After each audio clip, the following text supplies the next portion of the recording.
নমস্কার বন্ধুরা, education culture YouTube চ্যানেলে তোমাদের প্রত্যেককে স্বাগতম।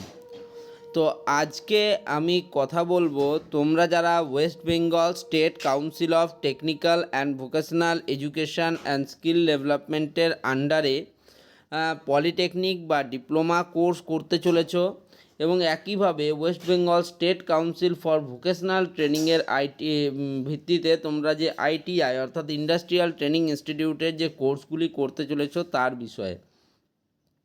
তো দেখো, তোমরা প্রত্যেকেই জানো যে 2024-25 শিক্ষাবর্ষ থেকে তোমাদের যে পলিটেকনিক অ্যাডমিশন বা ভর্তি পরীক্ষা যেটা অর্থাৎ জেক্সপো এবং ভোকলেট পরীক্ষা সেটা কিন্তু কন্ডাক্ট করা হচ্ছে না।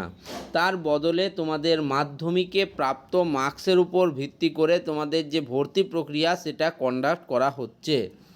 আশা করি আমি যেটা বলছি তোমরা বুঝতে পারছো। তো 2024-25 শিক্ষাবর্ষে তোমাদের এভাবে ভর্তি প্রক্রিয়া হওয়ার ফলে প্রায় প্রচুর পরিমাণ কিন্তু অ্যাপ্লিকেশান ফর্ম ফিল আপ হয়েছিল, যেটা তোমাদের আইটিআইয়ের ক্ষেত্রে প্রায় 80 থেকে 90 হাজার ফর্ম ফিল আপ হয়েছিল। একইভাবে পলিটেকনিকের ক্ষেত্রে ফার্স্ট ইয়ারে অ্যাডমিশনের ক্ষেত্রে 50,000 এবং সেকেন্ড ইয়ারে অর্থাৎ ভোকলেটের থ্রুতে অ্যাডমিশনের ক্ষেত্রে প্রায় 15,000, টোটাল কিন্তু 65,000 ফর্ম ফিল আপ হয়েছিল। অর্থাৎ এক কথায় যদি বলো তাহলে আইটিআই এবং পলিটেকনিক মিলিয়ে প্রায় 1.5 lakh student form fill up করেছিল টেকনিক্যাল এডুকেশনে অ্যাডমিশনের জন্য। তো এত বিপুল পরিমাণ স্টুডেন্টদের জন্য একটি পোর্টালের মাধ্যমেই কিন্তু তোমাদের যে অ্যাডমিশন প্রক্রিয়া সেটি কন্ডাক্ট করানো হয়েছিল, যেটি হচ্ছে scvtwb.in, এবং এবছরও তোমাদের তার অন্যথা হচ্ছে না। এবছরও তোমাদের যে ফর্ম ফিল আপ এবং ভর্তি প্রক্রিয়া সেটাই কমন অ্যাডমিশন পোর্টালের মাধ্যমে scvtwb.in ওয়েবসাইটের মাধ্যমেই হবে। তো দেখো, আমি তোমাদের অলরেডি জানিয়ে দিয়েছি যে এখন শুধুমাত্র তোমাদের রেজিস্ট্রেশন প্রসেস চলছে, কোনো রকম ফর্ম ফিল আপ এখনও পর্যন্ত শুরু হয়নি। এই রেজিস্ট্রেশন প্রসেসে তোমরা শুধুমাত্র নিজেদের আধার নাম্বার এবং মোবাইল নাম্বার, মেল আইডি এবং পার্সোনাল কিছু ইনফরমেশান দিয়ে নিজেদের শুধু রেজিস্টার করে রাখতে পারবে। এখন কোনো রকম ফিস পেমেন্ট বা অ্যাপ্লিকেশান ফর্ম ফিল আপ করার কোনো প্রয়োজন হচ্ছে না। এই রেজিস্ট্রেশনটা করলে তোমাদের একমাত্র সুবিধা হচ্ছে যে অ্যাডমিশান রিলেটেড যে কোনো ধরনের নোটিফিকেশান বা আপডেট তোমরা তোমাদের রেজিস্টার্ড মোবাইল নাম্বার এবং মেল আইডিতে পেয়ে যাবে, আর কিছুই নয়।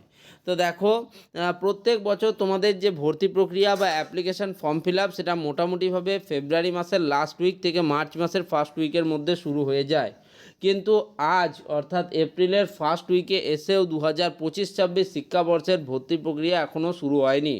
এমনকি তোমাদের যে ইনফরমেশান ভার্চুয়ালটা দেওয়া হয় সেটাও কিন্তু এখনও অবধি পাবলিশ হয়নি। অনেকে এর কারণ হিসেবে ধরছে যে অনেক নতুন নতুন পলিটেকনিক এবং আইটিআই কলেজ এই বছর কিন্তু প্রতিষ্ঠা পেয়েছে এবং সেগুলো যতক্ষণ না এআইসিটিই দ্বারা অ্যাপ্রুভাল পাচ্ছে এবং তাদের সিট ম্যাট্রিক্সগুলো প্রকাশ হচ্ছে তার আগে কিন্তু এই ইনফরমেশান ব্রাউচারটা প্রকাশ হওয়া মুশকিল। যদিও এই বিষয়ে কিন্তু যথেষ্ট তৎপরতার সাথে কাজ চলছে, আশা করি খুব তাড়াতাড়ি কিন্তু এগুলো আপডেট হয়ে যাবে। তো এটা আপডেট হওয়ার পর তোমরা ইনফরমেশান ব্রাউচার পাবে এবং সেই ইনফরমেশান ব্রাউচারে কিন্তু তোমাদের সম্পূর্ণ ডিটেলস সেখানে লেখা থাকবে। অ্যাপ্লিকেশান ফর্ম ফিল আপ কবে শুরু হবে, কবে শেষ হবে, কারা কারা এলিজিবল, কী ক্রাইটেরিয়া, এলিজিবিলিটি ক্রাইটেরিয়া রয়েছে আইটিআই এবং পলিটেকনিক আলাদা আলাদাভাবে প্রত্যেক ক্ষেত্রে ইত্যাদি বিষয়গুলো।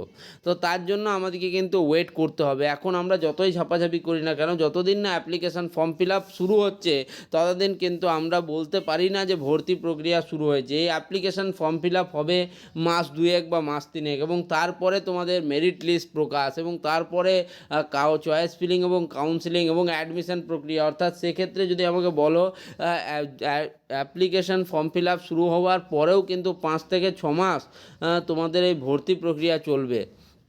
ওকে, যদি আমাকে বলো May, June, July, August, September, October, এই বছর কিন্তু অক্টোবর পর্যন্ত তোমাদের ভর্তি প্রক্রিয়া চলে যাওয়ার সম্ভাবনা রয়েছে, যেহেতু এখনও অবধি ফর্ম ফিল আপ রিলেটেড কোনো আপডেটই কিন্তু প্রকাশ হয়নি।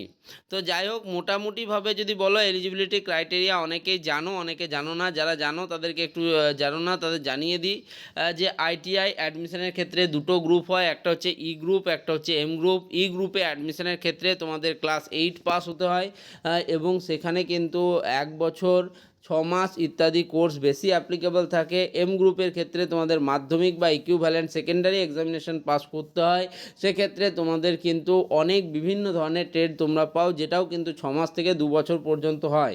তবে আইটিআই সবথেকে জনপ্রিয় যে কোর্সগুলি, যেমন আইটিআই ফিটার, ইলেকট্রিশিয়ান, ওয়েল্ডার, এই ট্রেডগুলো কিন্তু 2 বছরের কোর্স হিসেবে বিবেচিত হয়। পলিটেকনিকের ক্ষেত্রেও তোমাদের জানিয়ে রাখি যে পলিটেকনিকের প্রথম বর্ষে ভর্তির ক্ষেত্রে তোমাদের মাধ্যমিক পাস হতে হবে, বা 2025 সালে তুমি এক্সামিনেশন দিয়েছো অর্থাৎ মাধ্যমিক অ্যাপিয়ার্ড ক্যান্ডিডেট হতে হবে।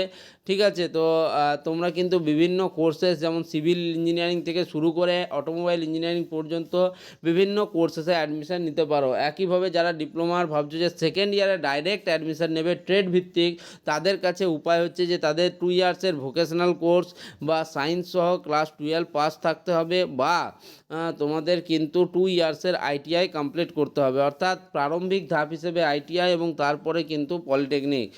যদি তোমরা ক্লাস 10 পাস করে কেউ ভাবো যে আমি আইটিআই করব বা পলিটেকনিক করব, সেক্ষেত্রে তুমি দুটোর জন্যই কিন্তু এলিজিবল থাকবে। ওকে, তো আশা করি তোমরা কিন্তু এই ভিডিওর যে মূল উদ্দেশ্য, যে জন্য এই ভিডিওটা বানানো হয়েছে, সেটা সম্বন্ধে তোমরা ওয়াকিবহাল হলে, এবং এই রিলেটেড যে কোনো ধরনের সমস্যা যদি তোমাদের হয়, কিন্তু ভিডিওর নিচে কমেন্ট বক্স রয়েছে, কমেন্ট বক্সে কমেন্ট করতে পারো। ধন্যবাদ।